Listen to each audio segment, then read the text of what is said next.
How to turn on active status on Messenger Lite. Hello guys, in today's video I'm gonna show you how to turn on active status on Messenger Lite. First thing, go to Messenger Lite and then click this settings icon in the top corner,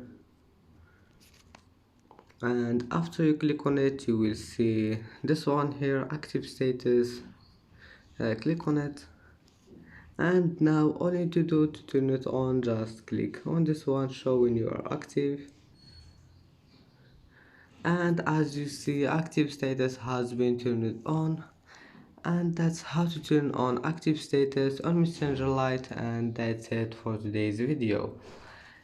If you like this video, please don't forget to like and don't forget to subscribe, and thank you for watching this video until the end. See you in the next video.